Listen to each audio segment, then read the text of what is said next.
Hello one and all, and welcome to another RWBY Volume 9 discussion. I'm your only mate, and with me as always is... This is Max. A few trades. This episode is really freaking good, and I want to talk about it. Hell yeah, it was.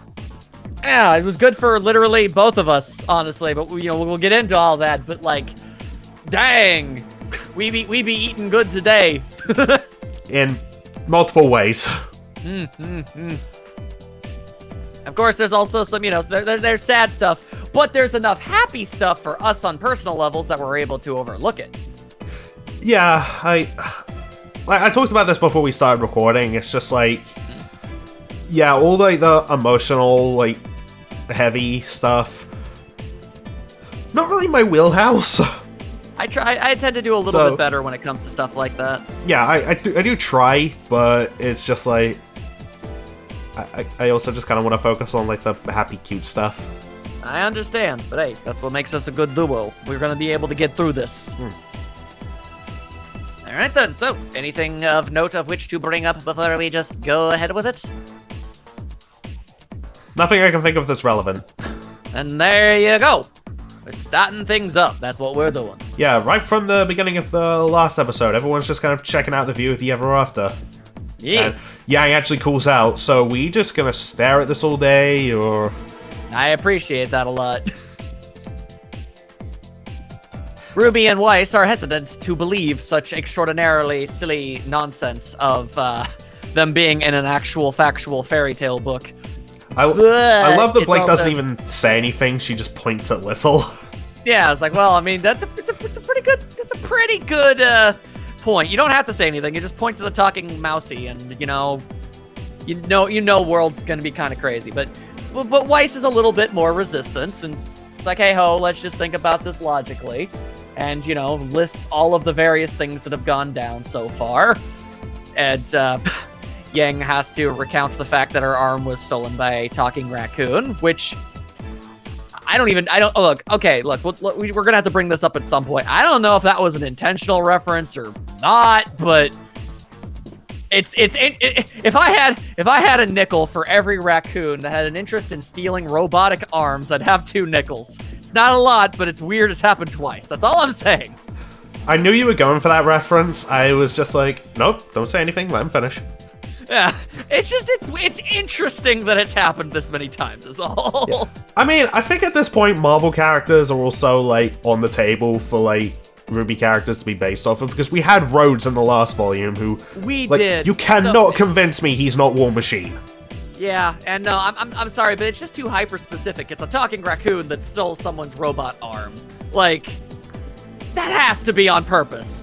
It has to Regardless, Yang basically says that that's what happened, and, well, Weiss has a hard time logicking any of that business, so she just kind of goes over to the side to quietly fume to herself, and it is delightful. I love that so much.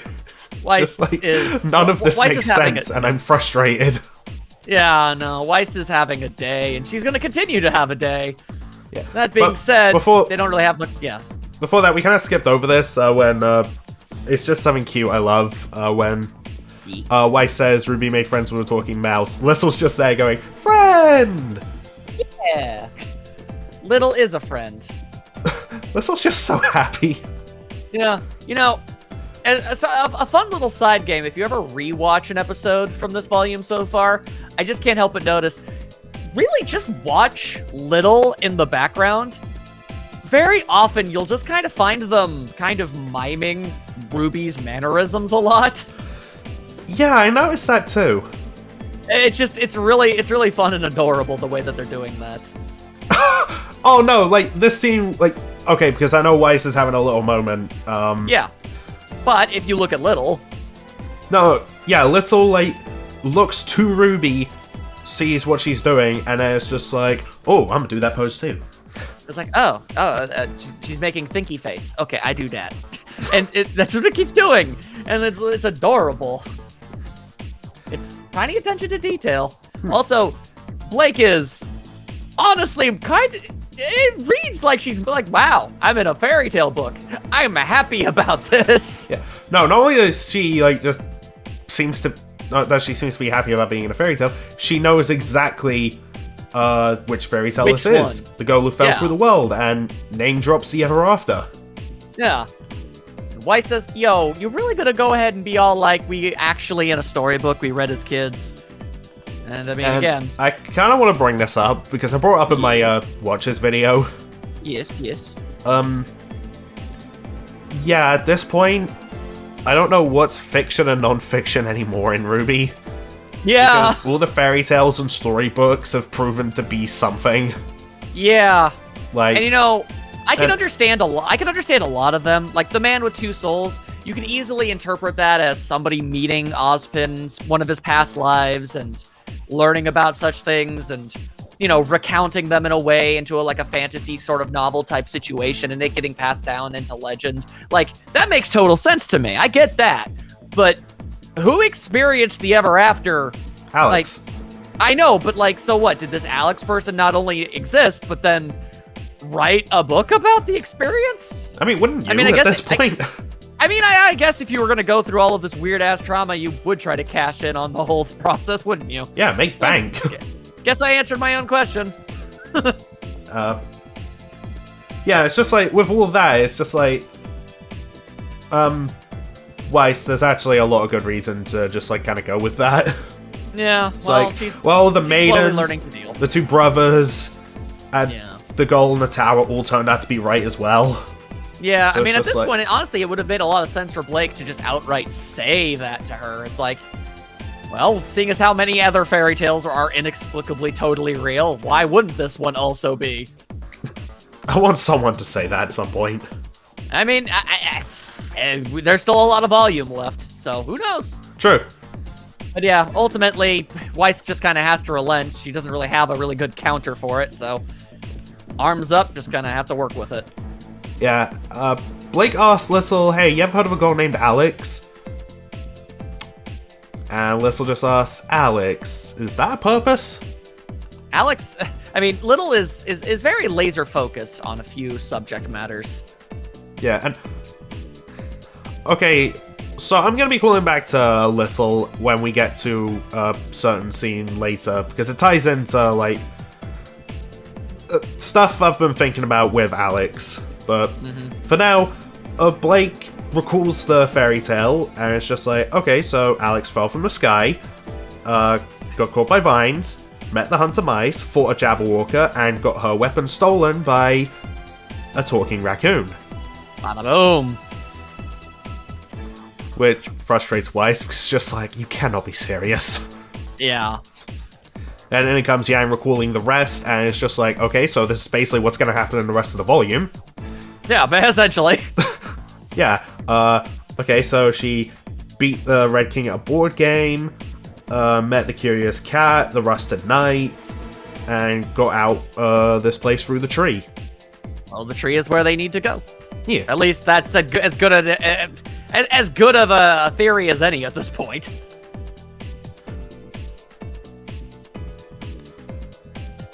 Hey, so we know basically what we have to do now. Yeah. Little is able to chime in about the Jinxie peddler, the only raccoon that he can think of, and we get hilarious Weiss moment too. That eye twitch. This poor girl. But yep, they have an idea, and Weiss once again fuming in the background. Love it. Yeah. Little decides that once again they will be the guide that they need to get to the place. Smash cut! Yeah, bada bing, bada boom. That's one nappy mouse. RWBY even tries to poke it in the tum-tum. Don't wake up, just goes back to sleep. Yeah, okay, so... That's us. Alright, so this whole, like, smash cutting with Little, like, oh, I'll be the guide. Snooze. Yeah. Yeah, this is gonna be like, the last one, right? Because... I mean, okay. Generally, if you're gonna do a running joke, it's a rule of 3 situation. Yeah, but I mean, given what's coming, like, I don't know if there is any setup left for a third one. I have absolutely no idea. Yeah, but We shall see in time. yeah. So Yeah. They recall more of the book, and Blake mentions that Alex basically started a war in town because she didn't know this place, the customs of this place. Yeah, So I also like that we should Yang... be careful I like and not repeat that. Yeah, but I also like that Yang basically just kind of recounts, yeah, but wasn't Alex, like, kind of a horrible person in a way? Wasn't, like, her thing? And Weiss just outright, like, calling out old-timey fairy tales of having such, like, basic-ass morals. I don't know, I appreciate that a lot. Yeah. Man, I cannot stop looking at them. It's just, like going through all these scenes, just, like, how, like, expressive Blake's ears are. Not just that, honestly, I don't know if I'm only just now really realizing it, but it feels like all of the girls are significantly more expressive this volume.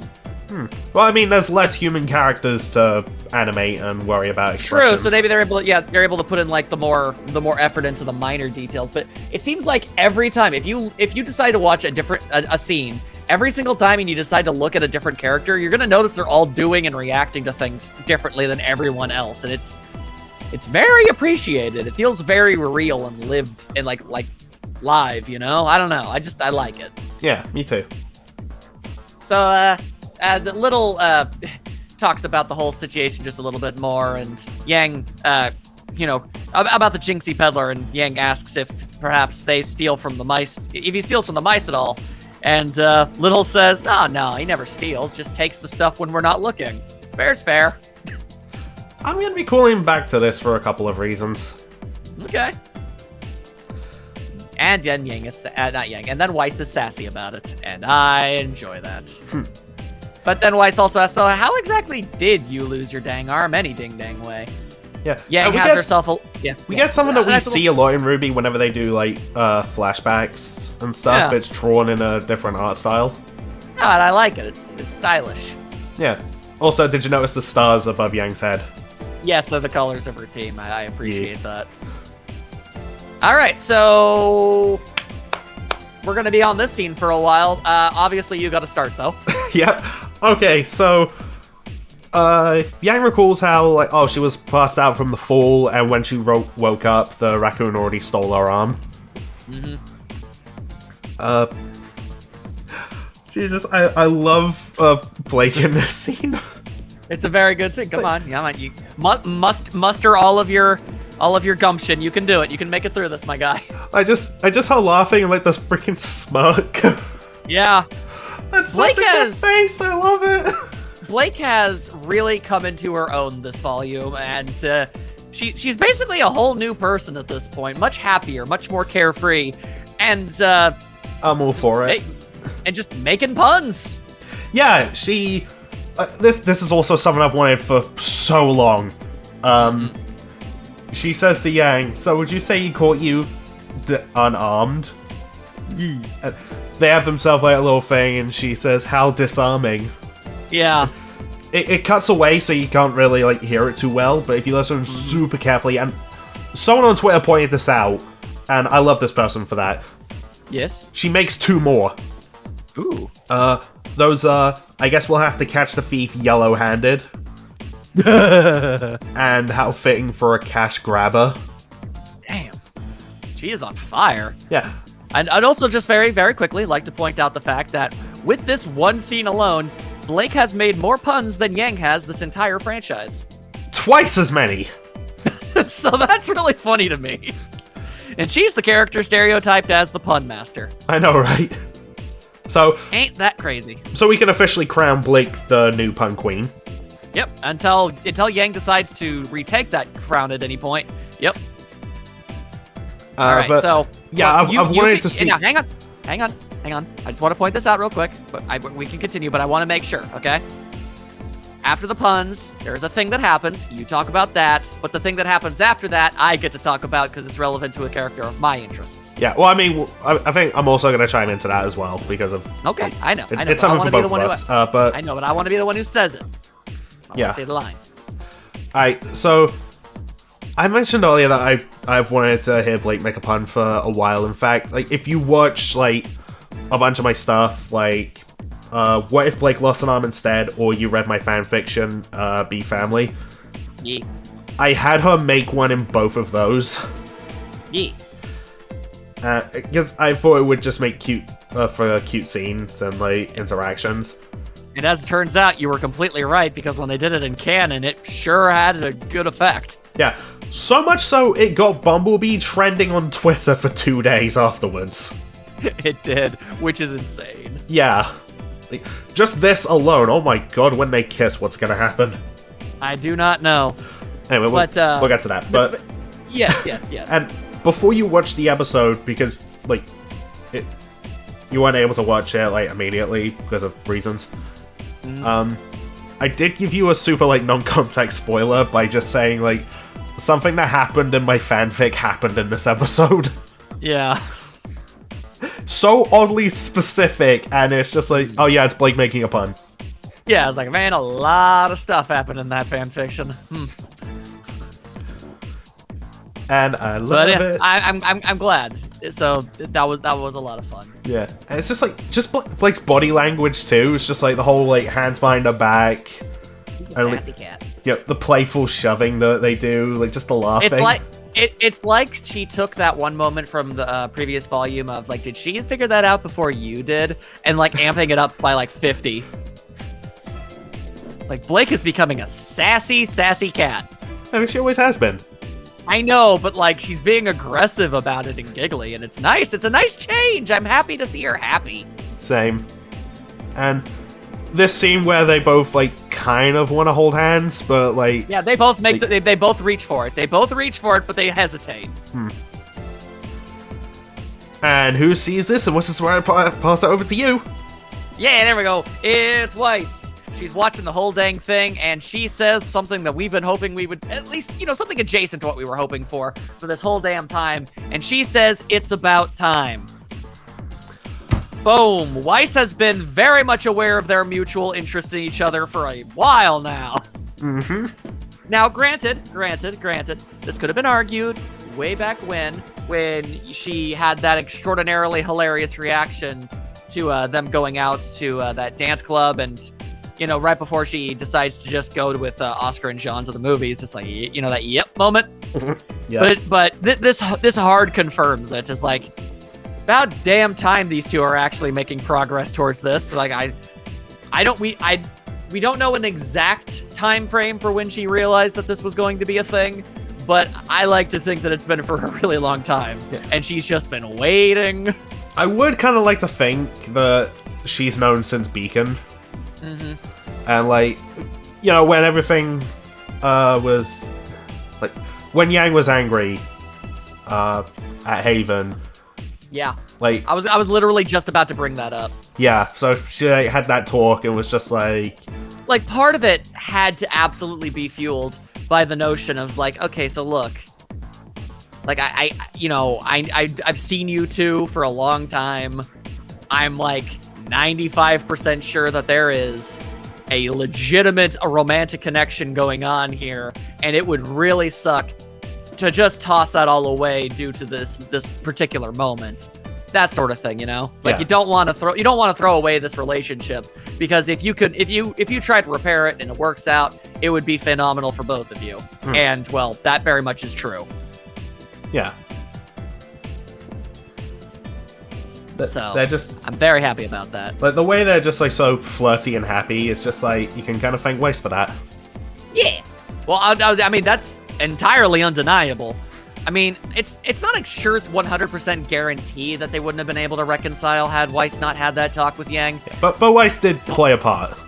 She played a part, and you cannot say that she did not help a lot when it came to helping Yang think about things that she hadn't really considered before. She was focusing so much on her own personal pain that she didn't really spend a lot of time thinking about Blake's. And if she hadn't at that time, then maybe by the time they reunited by the end of that volume, then she wouldn't have been able to be as receptive to forgiveness and giving her that chance. I'm just saying, Weiss is the best wing woman anybody could ever ask for. That's just fact.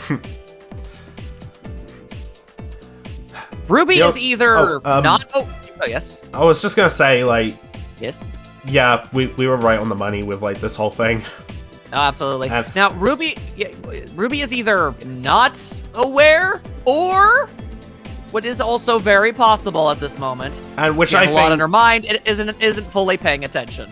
yeah, which I think is the case because like notice her eye is just like off. Her eyes are just off to the side. In fact, Yeah, her she head's wasn't also even looking tilted that when way. that happened. Like, Yeah. she's not paying attention. She's just like going through like her own thing. Yeah, so she responds to Weiss with like, time, like what are you talking about? It's very, very possible that Ruby could also be cognitive of it. She's just very distracted right now. Yeah.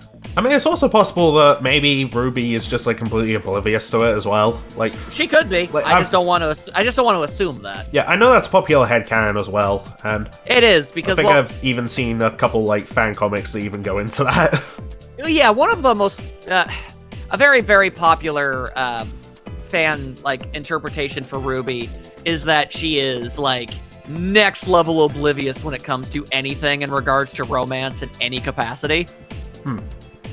So like that very easily could be how they're going about this, but we don't have enough information to confirm. We need more scenes, and honestly, at the rate that this particular volume is going, we're probably going to get that.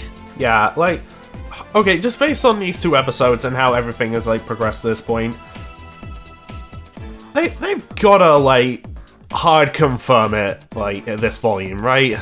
I mean, it's not even a soft confirmation at this exact moment. I mean, they aren't official, but they are so goddamn close that it is frustrating. Yeah, it's just like they're basically a couple in every other way. It's just they Except haven't with like, done that. Yeah, they just haven't changed the relationship status yet. Like, come on, get to it.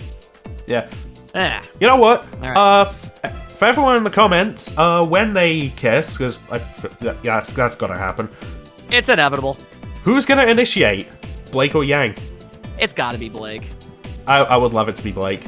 It's gotta be Blake.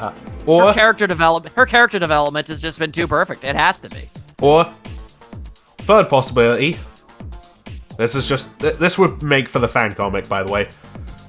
Weiss is just so frustrated that they're taking this long and just like pushes them together so that they end up kissing.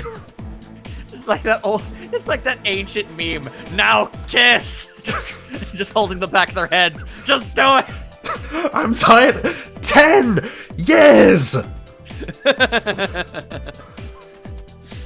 That would be fun. All right. So God, I man, have to ask 10 years. Yeah, it is. So I've got to ask if you've gotten everything you want to say out of this scene before we move on. Another reason I'm like really hoping that they kiss like this volume is it will prove me right from years ago. It will. It will. Because I had that like I caught onto this little pattern that I was just like, okay, if this is going where I think it is, oh my god, volume 9. That's when it's gonna happen. No, Because there you go. and it's following the same pattern that Ren and Nora have been going on. It's just like, first they get a song in the soundtrack. 2 volumes later, intimate handhold after fighting something that caused shared trauma. 3 volumes later, kiss. That happened with Ren and Nora. Volume 2, Volume 4, Volume 7. Blake and Yang got a song in the soundtrack. 2 volume for the Volume 4 soundtrack. 2 volumes later, in Volume 6, they fought Adam, defeated him, and then had that intimate handhold on the ship. 3 volumes later, that's now. It is. So, if like I had this for midway through Volume 7. If it happens, I am psychic! He is a psychic man. But, alright. Assuming that we've gotten all that business taken care of, we have to take a quick... Yes? You know what? Much like the previous episode, Blake and Yang do something overwhelmingly cute. And now we have to make a quick swerve into Depression Town. Where, because Weiss is, once again, of a mind to try and, fully explain the situation to Ruby and is having difficulty with it. But she's also she's venting her own sadness and frustration in a way, because basically Ruby says, well, we're gonna get out of here and we're gonna get home. And Weiss literally just flat out says that she doesn't have anywhere to go home to anymore because Atlas is gone. And from her perspective, she really doesn't have any idea if the relics are acquired, if they got away, if Winter and Jean got away and managed to help everybody, or if they're dead. She has no idea whatsoever. Ruby makes a token effort to try and console her on this, but it's impossible for her to really be able to do so, as she's even less knowledgeable on how things are going up there than Weiss is. It's a really bad time, and Ruby says that, Weiss did the best she possibly could. Very, and as has been noted by a few people, basically saying that, she didn't, and that's unfortunate. Oof. Yeah, I brought that up before we started, that Ruby specifically says to Weiss, you did everything you could, not we did everything we could. Yeah, so a lot of cracks in the very small remains of Ruby's more hopeful facade is really starting to show. Yeah. But remember, a couple volumes back when you said technically Weiss is homeless because she was, disowned by her family and everything? Yeah, well, the now moment it's not she's able to make progress with that, the entire ass continent is gone. Yeah. And it's going to take a hell of a reconstruction effort to really make that even remotely habitable again. So that really blows. Yeah, I do not like that. I do not like Best Girl being sad. I mean, a couple comforting words could be home is where the heart is. True, but it's still nice. It's still nice to have a roof. Yeah, and she has friends that can help. I know. I'm not saying. Look, if you try to look. Here's the thing. All right, and just try to make this a slightly happier to a funny note. All right, look, Blake, Ruby, or Yang, they'd be like, Weiss, you could totally stay and crash on our couch for as long as you need. It's fine. But still, I'm just saying, boy, it's been a day for all of these girls. Blake's would actually be the best. Wait, remember her house? Yes, it's a very nice house. Yeah, it's massive. No, totally, no. So, I'm not saying that Weiss isn't going to have, she's not going to be able to be taken care of. She's going to be fine. It's just, it still really obviously sucks. Her literal entire home nation just doesn't exist anymore. Yeah. That's a lot. A lot. The other, comfort word I was gonna bring up was that, paraphrasing MCU Odin, Atlas isn't a place, it's a people.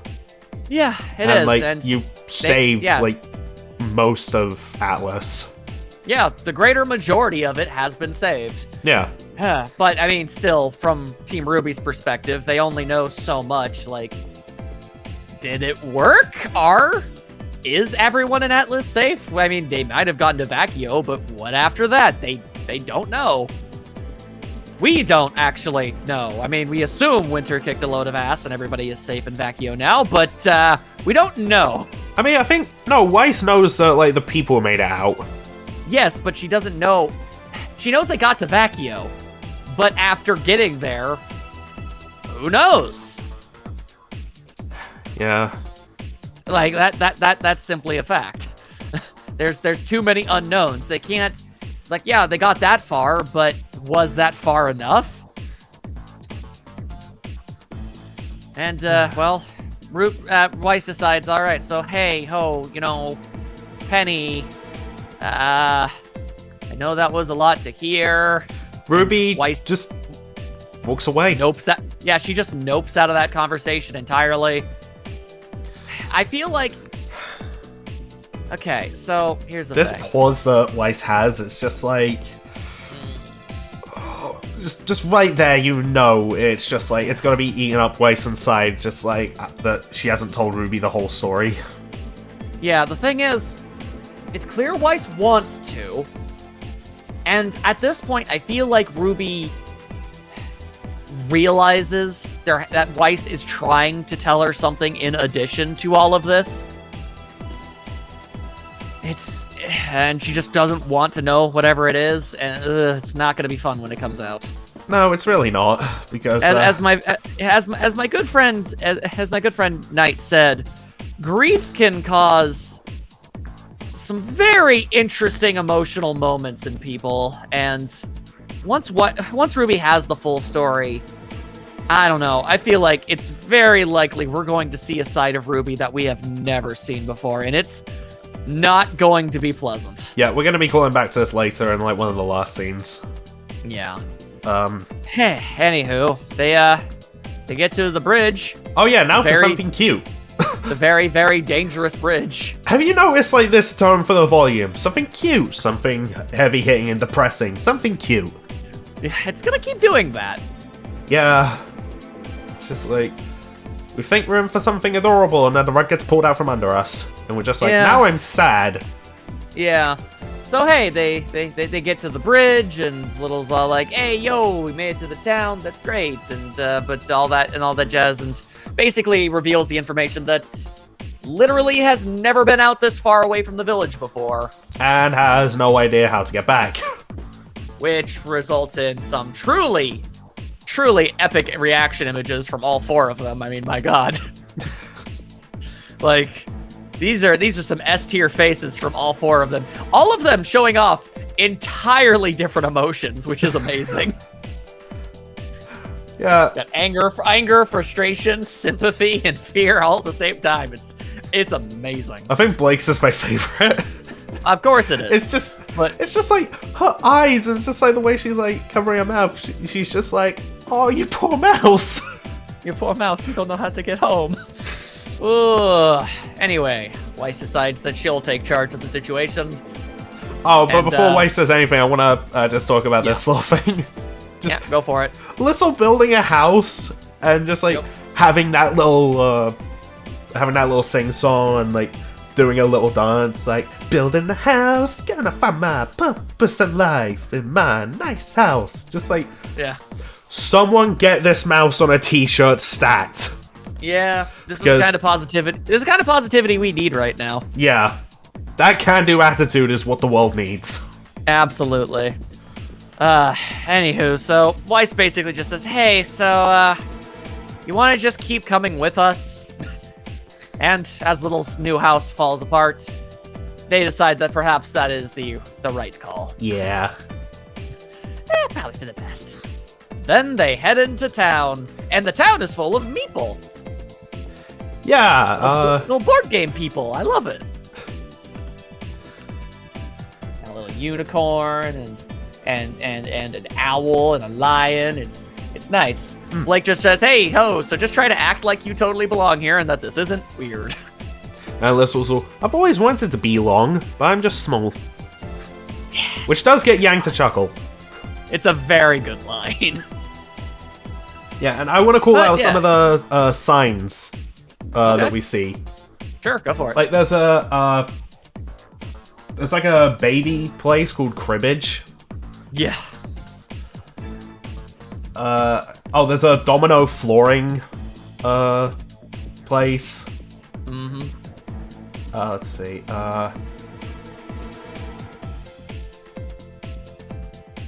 All manner of locale. Oh, there's another one I can't really make out. It's annoying. It's like a shoe store that has like toe in the name.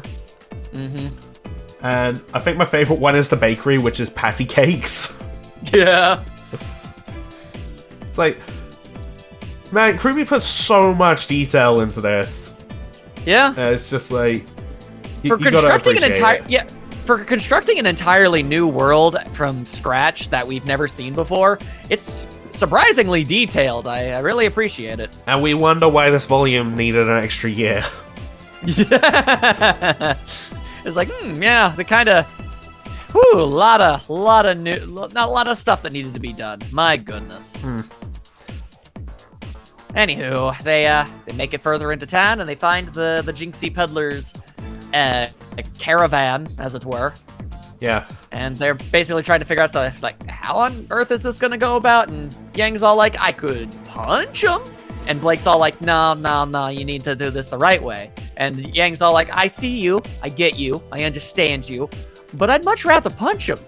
Given that he stole her arm, which is just a real rude move. Yeah, I would want to punch him too. Freaking glitter bombs the whole ass crowd. That's just rude. Yeah, like who does that? Like there's showmanship and all, but like, okay, like, have you ever tried getting glitter off yourself? It's impossible. Yeah, it's annoying. You drop glitter anywhere in your house, you're gonna see it for the rest of your goddamn life until you move out. This raccoon is just like, have it all in your face. Yep. And when the raccoon shows up, trash panda. Indeed, I do not like this raccoon. Nor for do many I. reasons. And there's something I'm going to go into later. Kind of hope we never see them again. Absolutely. Anywho, very quickly, another funny Weiss moment, because I am just living today, is that Weiss immediately sasses the hell out of Yang for the raccoon that took her arm. and Yang is just very pouty about it. It's like, He's adorable. Yeah, you can actually see Yang like look over to Weiss, and then Weiss's expression changes. Then Yang gets even very more annoyed. smug. It's so smug. Blake also makes the observation that Jinxie is looks older than she would have thought. Older than he was in the book. So, yeah, this is all definitely taking place after Alex. And remember, Lissel is still young, so they wouldn't have met Alex. Yeah. So... yeah, the girls are just, like, on the same path as Alex. And remember in the opening, there's that shot of them running and the silhouette of Alex in front of them? Yeah. So, there's the opening symbolism, I guess. Yeah. So, the Jinxie peddler hawks a bunch of wares. Honestly, in my brain, I keep thinking of Crazy Red from Animal Crossing and his fraudulent wares. And you have to, like, suss out the actual correct one. But basically, he disguises all of the things he steals so that you don't know if it's actually valuable. It's a big mess, man. That's what it is. So many jokes from that. Yeah, absolutely. So, but, yeah, they, 3 objects. One is very, very obviously Yang's arm. Yeah. And, I'll wait slightly longer for the sake of being able to talk about it, because it's obvious, but I'll wait for it to actually be brought up. So, but, you know, Yang's like, okay, so, well, which one is my arm? And Blake's all like, well, what does your heart say? That's how Alex was able to figure it out. And hilarious Weiss moment yet again. She is all like, oh, dear God. It's tongue out, bleh. Yeah. And, I'm also just, well, I'm going to be calling back to this. Remember when, RWBY said in the second episode that weapons are an extension of themselves and, like, a part of them? And, well, this is Yang's arm. It is a part of her, so, like, yeah. In the most literal of sense. So, yeah, the whole, like, oh, what does your heart tell you thing, like, I think that works, given that context. I do. I mean, yeah, sure, one of them is blatantly obvious. Yeah, but I appreciate... while I kind of wish it was one of the other objects, I appreciate that it is that, because Yang just like, alright, so like Blake says, what does your heart say? And Yang's like, well, I mean, that one kind of looks like it, my arm-ish. And then Blake immediately just resents, like, well, this is not going to be easy. And it's just like, no, it really is that easy. And RWBY looks longingly at a bright green puppet. Yeah. What could it symbolize? Just throwing this out there, Blake is the one who notices the RWBY is transfixed on something.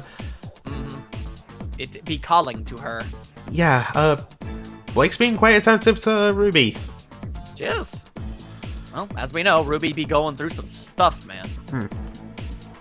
Anyway, so the way that the auction works is essentially the raccoon just kind of asks for whatever random arbitrary thing it thinks of for a price, and that's what you gotta pay. Yeah, because there's no money in the Ever After.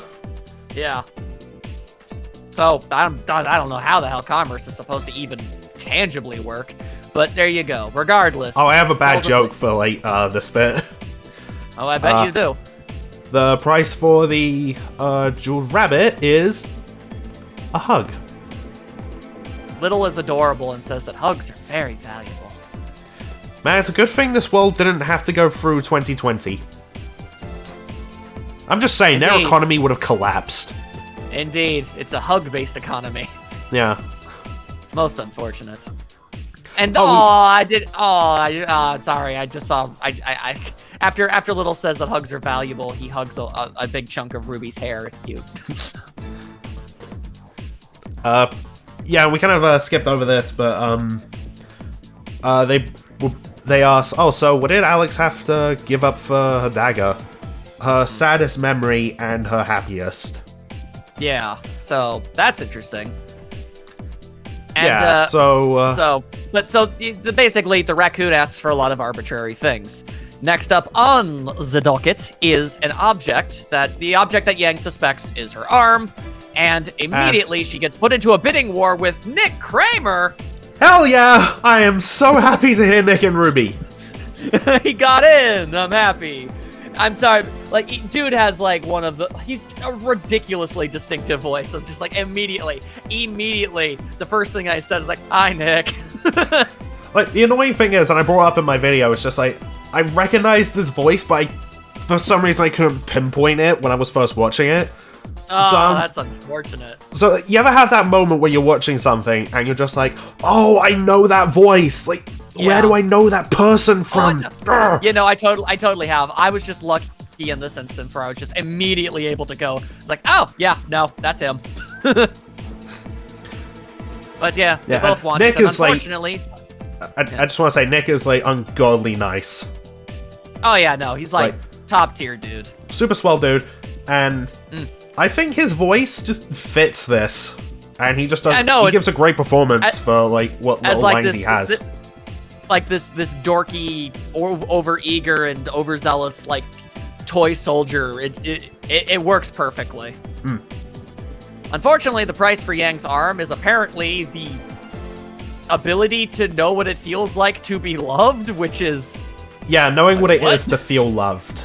Yeah, knowing what it is to feel love, and it's like, god damn, man, that's a steep-ass price. Yeah, which Yang does not want to give up. Yeah. Meanwhile, Soldier Nick is all... if it's for the king, like, whatever price shall be paid. Yeah, so there you go. It probably isn't all that valuable to these toy soldiers anyway, so whatever.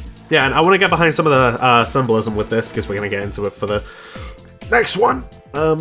Yeah, but very quickly, just want to say I appreciate the brief flash of Red Eye Yang at the anger of losing her arm in this war. It was very fun, and Blake in the background like, no, we're not good, we're not doing this. Like, you can see her eyes dart, her ears go down, just like, no, we're not getting in a fight, we're not doing that. Oh, that's so good.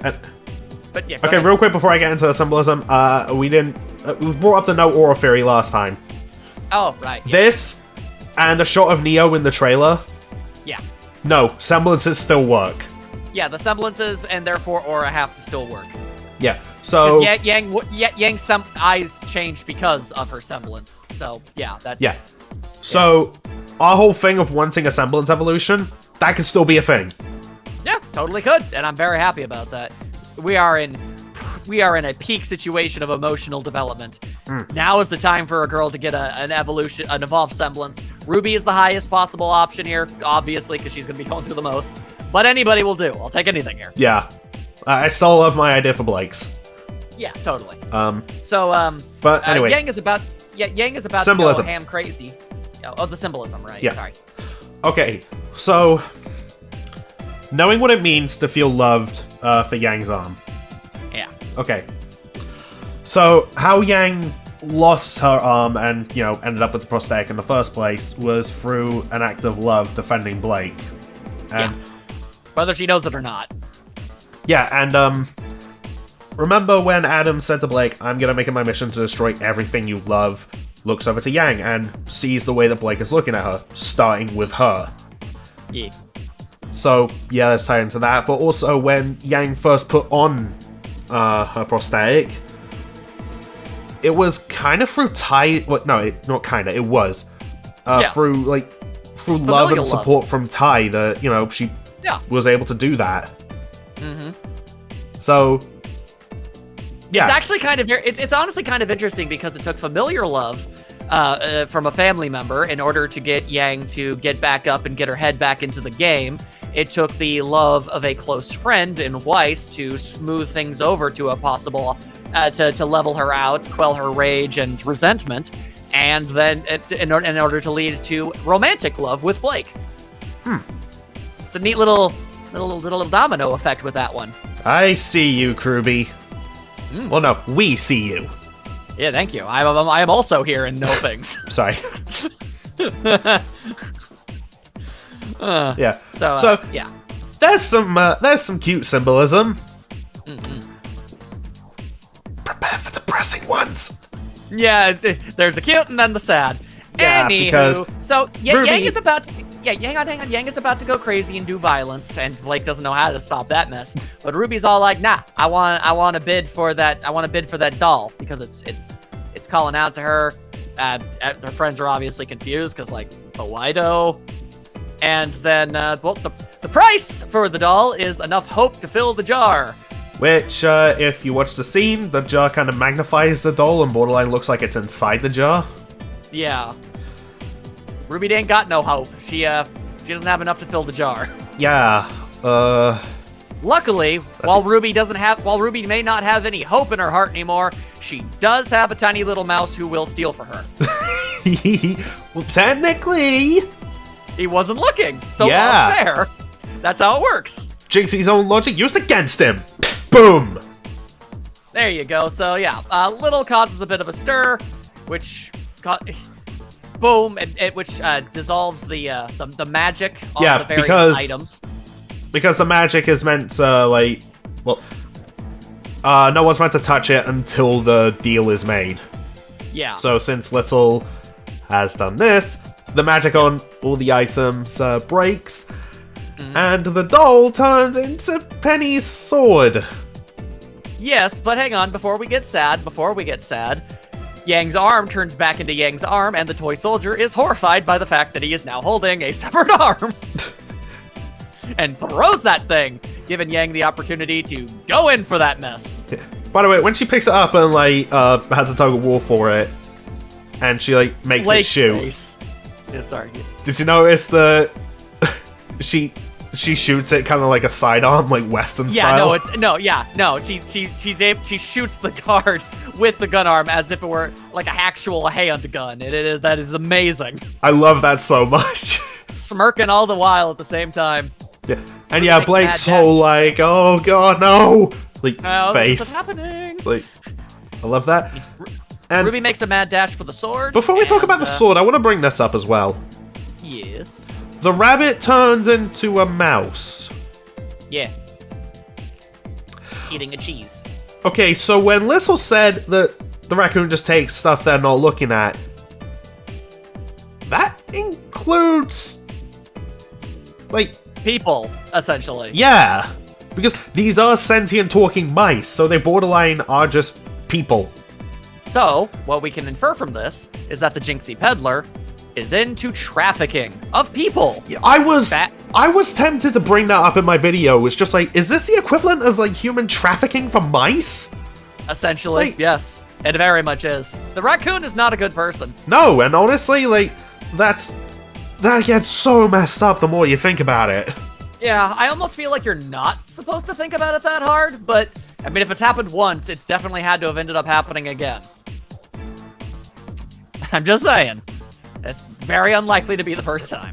By the way, when the guy holds up the mouse screaming, "It's a fake!" Just watch the mouse, it just goes back to eating the cheese. It just wants a cheese. Oh, tiny details and they're cute. Yeah, so Ruby makes a mad dash to the sword and picks it up and is obviously very happy to have it. And, I don't know. Has a brief cry. In an episode full of top-tier moments, Yang running past holding her arm saying, "I got it!" being incredibly happy. Blake running by, absolutely, pants-wittingly terrified of what's going on. It's like, Ruby, we gotta go! And Weiss nonchalantly strutting out of town, not giving a single crap, is... God, I don't know. I think it might be one of, like, the top 10 funniest moments in the whole damn series. Look, at this point, Weiss is out of craps to give. She just does not care anymore. They're like, this is stupid. And one of the meeple wants the hug back from the raccoons. That's funny. Yang then offers people high fives. Well, she's requesting them, but getting denied.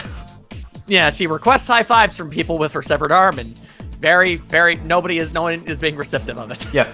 By the way, can we talk about just how, like, casual Yang is, like, with her prosthetic arm? Like, oh yeah, no. All the time, just, like, making jokes with it. Oh yeah, no, she's literally using it as prop comedy right now. Yeah. That takes a level of comfort that it takes a while to get to, and I'm glad that she's able to do that. Yeah, and... I mean, she did do that before when she detached it when she was arm wrestling with Nora, but you could easily see that as, I don't know, kind of a... It was slightly awkward at the time, but, like, now it's like... I think it was because it was, like, the first time we saw her do it. Yeah, so it's like, but now we know it's just a thing she's gonna do. Yeah, and I also want to bring this up because someone talked about it in a video of theirs. Like, when Yang didn't have her arm, no one was, like, super focused on, like, oh, are you okay? How are you gonna manage? It's just like, oh yeah, we'll just get it back. Yeah, we'll just get the arm back. Yeah, like, not a massive deal is made out of it, like... Oh yeah, no. I mean, look, like, Yang was still able to chuck that massive-ass boulder with one arm, so obviously she can take care of herself in a combat situation if it comes to it. Yeah, and the girls know it. She's not going to be at full power, but she's still going to be able to take care of herself. Yeah. Oh, and, like, yeah, Blake making those puns.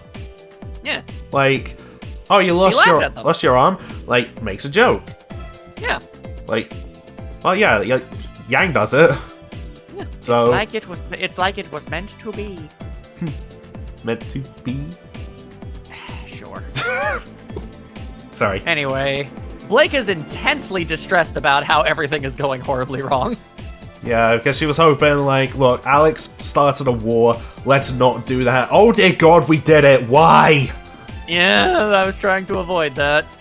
And Ruby has depression. Yeah. Yeah, she gets real sad, and that causes the rain to come again, and Weiss is just straight up fed up with all this mess, straight up. She's done with this. She wants to leave. She wants to get out of there, and she says, okay, so look, here's the thing. All right, whatever. We know that the exit's in the tree. Let's just go to the friggin' tree. But the book... Blake says, but the book... It's like, the hell with your book and everything inside of it, all right? We're not in one, and she's just gonna freaking go. Unfortunately, yeah, just like Ruby, the universe seems to have absolutely no interest in abiding to such things. Weiss becomes frustrated by this, tries to run again, does not work, throws a rock, and ends up beating herself in the back of the head, which, look, am I happy to see Weiss get injured? No, of course not. But that's still pretty good physical comedy, no matter how you look at it. Yeah, like, if it was any of the other three, you would have laughed. Yeah, I would have, so I have no right to be in up in arms about it. Besides, she immediately gets back up and just goes back to fuming silently in the corner to herself, so it's all good. She is so tired of this. Alright, so basically the universe is saying, we gotta follow the book. Yeah. And, remember in the first episode when we talked about how, oh, Ruby's lost, so she's on a loop? No, it's because she had to meet Little. Yeah, that's why. Like, look, Mouse is there, meet them. Like, no, go back. You got to be friends with little Mouse. As Ruby continues to be very sad. And then the soldiers return. Soldier Nick is all like, hey, yo, we gonna arrest your faces. But Ruby's all like, nah, you know what you're gonna do? We're gonna go to your dang birthday party. Yeah. Well, I mean, this is after, like, confirming with Blake. What did Alex do next? Yeah, they went to the castle, so Ruby's like, fine, we'll just go to the friggin' castle. And then they're like, and Soldier Nick is like, fine, but you're gonna be prisoners. And then Ruby's all like, oh, but what if we give you an even better gift than Yang's arm? And she tells the tale of Penny, and boy howdy. Boy howdy, is that, fun? Yeah, this... Jesus, like... Yeah, so obviously Ruby held Penny in very high regard. I really can't do it itself justice. You really should be watching the episode in of itself, but it's enough to depress the ever-loving hell out of actually everybody in the area. Weiss can literally do nothing else other than just kind of grip her arm and look down because, like, oh god, I'm really gonna have to tell her the rest of that story at some point, aren't I? Oh god. But yeah. So yeah, it's RWBY, moments like this that I feel all the worse for nuts and Dolt shippers. Like Penny dies once, and it's just like that's ungodly heartbreaking. Comes back, filled with hope. Dies Just again, ripped and this right time out from you. And this time for good. Yeah, like there ain't no coming back from that one. And now, like, this, which I've even seen people say, this is borderline just RWBY's, like, eulogy for Penny. Yeah, that is 100% what it is. Although, I'm sure she is far from done grieving, but, yeah. Anywho, Just- RWBY decides... yeah. Look, for this scene, I said it before in Mate Watches, but huge kudos to Lindsay for, like, voicing RWBY, like, in this. Yeah. And just this scene. Kudos to Casey and Martin for the music. Because just listen to the background music and like how it complements the scene. Like, good god. Yeah. So, RWBY basically offers up Penny's sword as compensation, and remember when I brought up Penny, the thing from episode 2 about how weapons are an extension and part of them? Yeah. Well, this is RWBY offering to give up, like, what's left of Penny. Yeah. For the sake of getting, like, herself and everyone, like, out of there. Not to get extraordinarily dark, but, Are you thinking the same thought? Where it's just like, if one of her swords is hit? Look, I'm just saying, if one of her swords fell down, and nobody was able to retrieve her body, and all of the pathways disappeared... Yeah, I'm expecting to see that somewhere too, and I'm not looking forward to it, because... Yeah. Jesus. Yeah, let's just go ahead and assume that's not going to happen until it's literally thrown in our face. How about that? I'm gonna hope that I don't have to see a corpse. Yeah, I'd rather not. Anyway, RWBY very, very bitterly then just kind of looks at her three friends and says that they need to stop pretending they know what they're doing. And that... Yeah, she's just like, look, we have a thing that's just telling us what to do, so let's just do it and just get out of here. Yeah, but I mean, it's reading like RWBY is becoming frustrated with her friends, and like is tired of any of them acting like they actually have any idea what it is that they actually need to do or should do, and just like it's a very just shut up and get on the road type thing without actually saying that. Yeah, and remember in the last volume, like that plan was RWBY's idea. Yeah, I really don't want to see RWBY blow up at her friends and say mean things and grief. And now we're back to this. Yeah, that's absolutely gonna happen because... It is. It 100%. Trying to make plans, Weiss not telling her the whole story, and we brought this up before recording, but Blake and gang being all happy, giggly, and flirty, whilst RWBY's going through hell. Yeah, she's going through all manner of mental torment, and they're treating it like a fun little couple's getaway. I mean, that's it's building up, man. There's a lot, and it's not even remotely getting into when Jean's going to be coming into this whole thing. Oh god. Yeah, no, RWBY is going to blow up, and she's probably going to blow up at all of them, and it is going to hurt. It really is. It is a time bomb, and it is ticking down. Anywho, the girls all walk off to the castle, and the episode is over. Ooh. Yeah, and we have an idea on when John is going to turn up, assuming he is the knight that we see. the Rusted Knight, which, man, ain't that all kinds of thematic. Oh, and this could also tie into what Blake said about Jinxie being older than in the book. So, the Rusted Knight that Alex met. Yeah. Well, what if they're super old and Jean just takes up their mantle? It totally could. It's possible. Yeah, I mean, Jean is literally a knight, so it's this whole motif. Yeah, and I heard, like, there's something about, like, a red knight as well in Alice in Wonderland, isn't there? But, I mean, yes. like, I should probably just watch the freaking movie, shouldn't I? I mean, it's not really in the movie. I mean, okay, I really cannot tell you to read the book. I do not have it in me to tell you to do that. I'll just tell you, man, if we run into a walrus and a cobbler, well, not a cobbler, but a carpenter, that's gonna be weird. Weird book. Anywho, despite all of the incredibly sad moments, we also got lots of incredibly happy, cute moments too.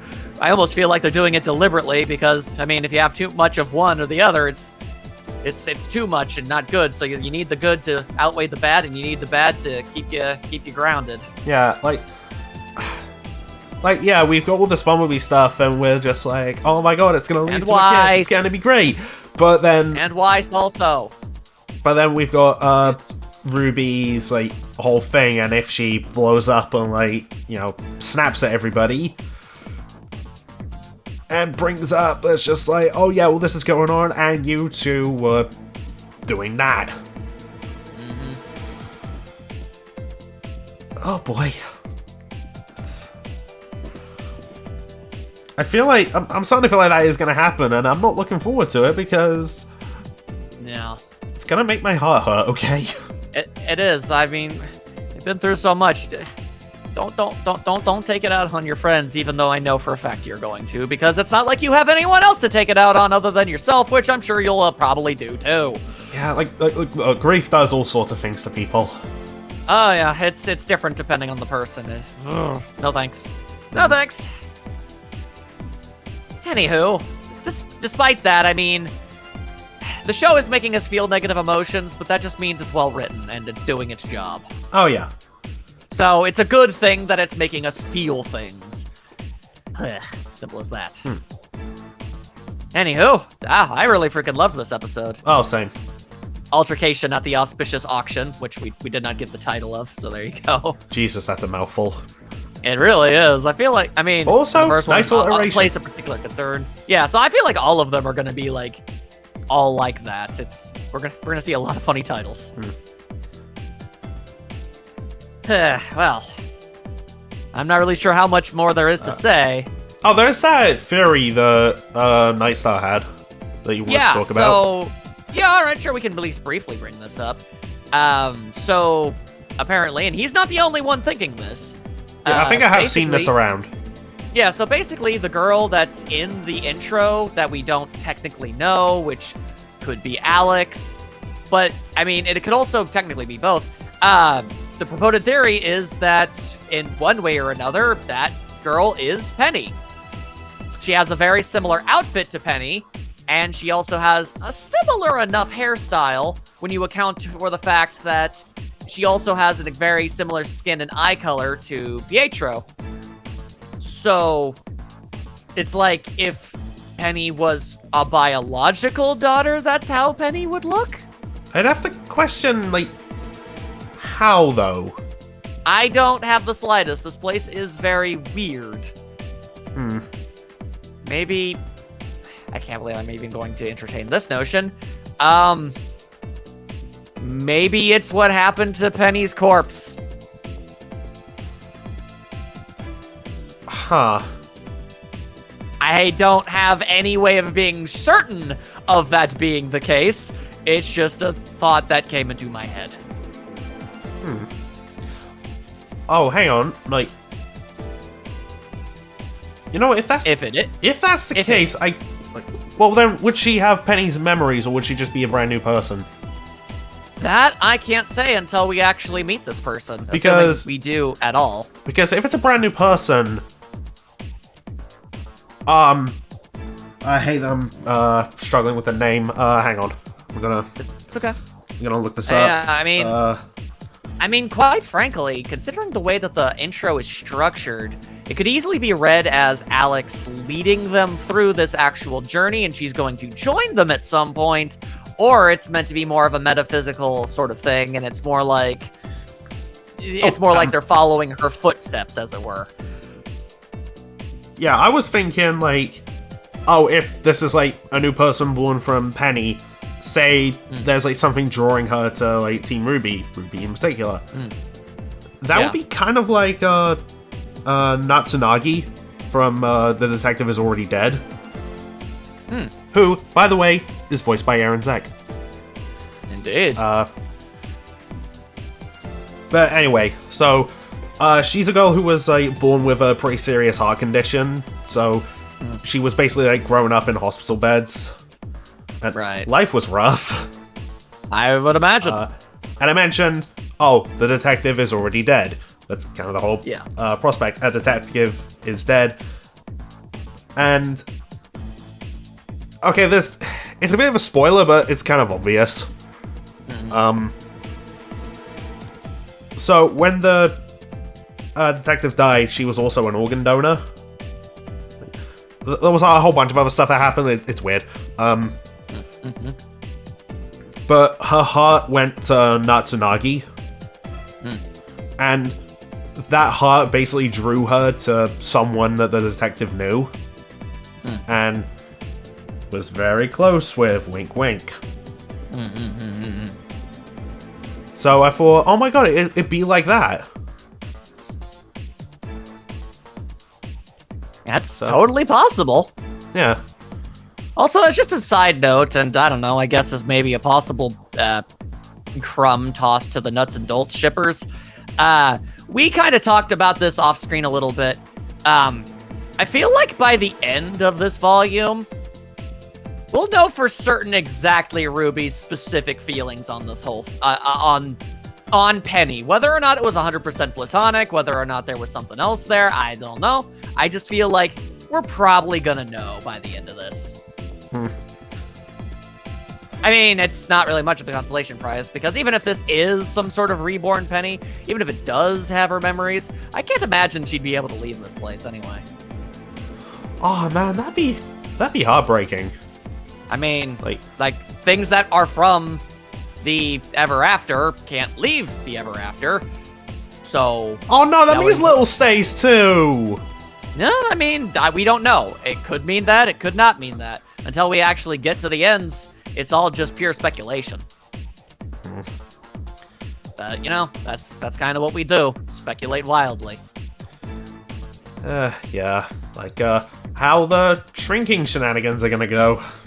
Yeah, so yeah, that's basically all we really know. They're gonna play a board game, and Weiss, Blake, and Yang are gonna get shrunken right around in RWBY's cape. Yeah, and there are also gonna be pieces in the game. Yeah, so you know. I imagine it's gonna be brought up just like, oh, by the way, so they're also your pieces if like something happens, like they could die. Yeah, I feel like that's totally something that would end up happening. Yeah, which, like, okay, we know none of them are going to. No, they're gonna be fine, but I don't like the idea of putting them in peril in the first place. Yeah, and I imagine RWBY's also going to be going through some stuff. It's just like, I just lost someone who was ungodly close to me. Dig or no, not again. Yeah, big on the no on that mess. This is a good show. I like it a lot. Same. Well, no, there's pretty much all the speculation and wild hearsay that you can possibly manage to fit into this particular section. And we'll eventually come back for the next episode, and maybe we'll get a few more pieces of the puzzle. Yeah, and hey, who knows? Like, episode 3, will RWBY hit me in the face with another Bumblebee Even more loaf? Bumblebee. Yeah, they're gonna hit you in the head with another loaf of bread. It's literally just like, RWBY, give us bee crumbs. It like throws a loaf at me. Okay, I'll shut up. No.